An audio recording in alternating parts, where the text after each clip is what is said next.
Essentially, volunteering means to become willing,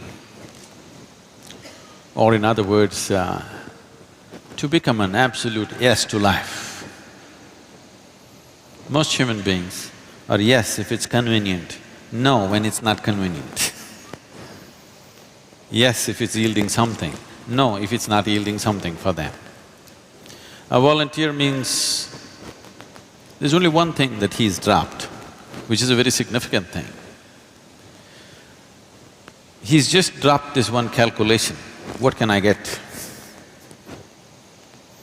If a human being drops this one calculation, what can I get out of this? If he drops that, suddenly he becomes a phenomenon. This is something that I'm constantly demonstrating to people, what our volunteers can do.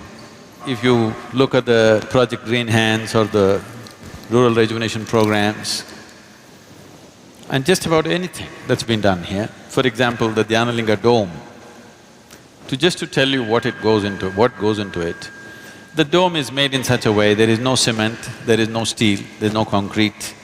The simple technology is, all the bricks are trying to fall down at the same time, so they cannot. It's like everybody's trying to get out of the door, and they cannot. Unless one person has the courtesy to move back, then they will go. But the bricks don't have courtesy. So they keep on trying to come down and they cannot come down. So for this to happen, it took 1.8 lakh bricks to build that. This 180,000 bricks, every one of them was measured to the millimeter by the volunteers.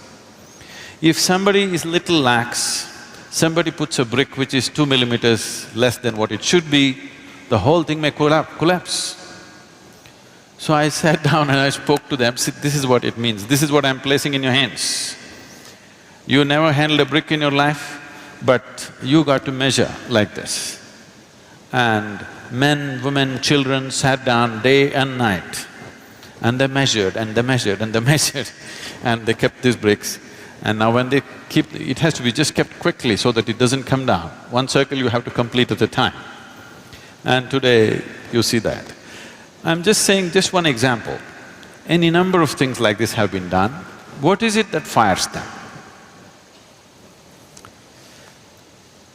See, there is something beyond passion, there is something beyond motivation, there is something beyond profit,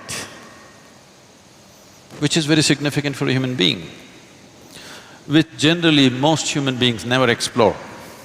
Their whole life remains within certain expectations of profit, some passion towards it, some intensity, but volunteers live an intense life.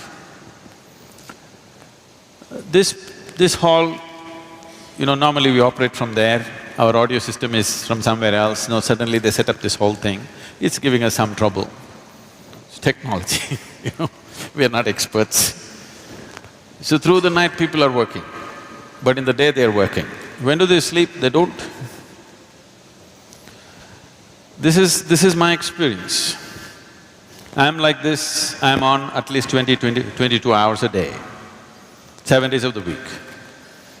Because there's work going on in United States, in every part of the world, which are in different time zones. At 2 o'clock in the morning, if I just pick up my phone, one of the swamis or somebody picks up the phone, never once will I hear a goggy voice, "What, Sadhguru?" No. Sadhguru? It doesn't matter any time of the day or night. This is the greatest blessing, that you constantly live among people who are intense, focused, and willing to give themselves to what needs to happen. This is the greatest pleasure a man can have, this is the greatest fortune a man can have, and fortunately we have it.